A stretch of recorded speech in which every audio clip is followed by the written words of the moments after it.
आपण सगळ्यांसाठी जगतो, पण स्वतःसाठी जगायला विसरतो का?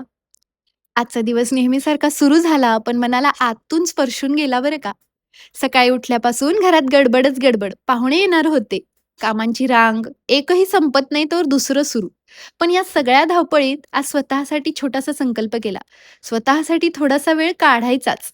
आज नवीन वस्त्र परिधान केलं. क्षणभर आरशात स्वतःकडे पाहिलं आणि मनात विचारलं, "मी सुद्धा अशीच ना, जी सगळ्यांसाठी जगते, फक्त सगळ्यांसाठी."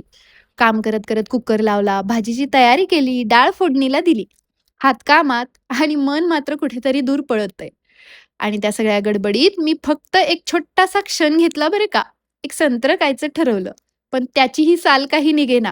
क्षणभर वाटलं सोडून द्यावं, पण लगेच स्वतःला म्हटलं, "इतक्या सहज सोडायचं नाही.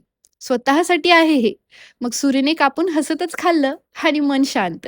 पाहुणे आले, जेवणं झाली, सगळ्यांची काळजी घेत घेत स्वतःला कधी थकवा आला कळलंच नाही. थोडासा विसावा घ्यायला डोळे मिटले आणि ती विश्रांती थेट दुपार उलटून गेली. उठल्यावर पुन्हा आठवलं, अजून कामं बाकी आहेत आरती, अजून खूप जबाबदाऱ्या आहेत. पण यावेळी आधी स्वतःसाठी चहा केला.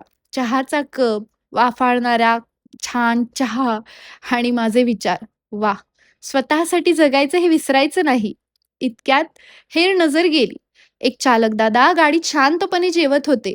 क्षणभर मन थांबलं.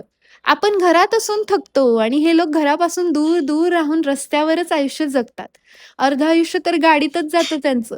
त्यांना त्यांच्या माणसांची किती आठवण येत असेल ना? त्या क्षणी मनात एक शब्द उमटला, कृतज्ञता. मग स्वतःला सावरलं, बाजारात जाऊन ताजी-ताजी भाजी आणली आणि दिवसभराचा थकवा गायब केला.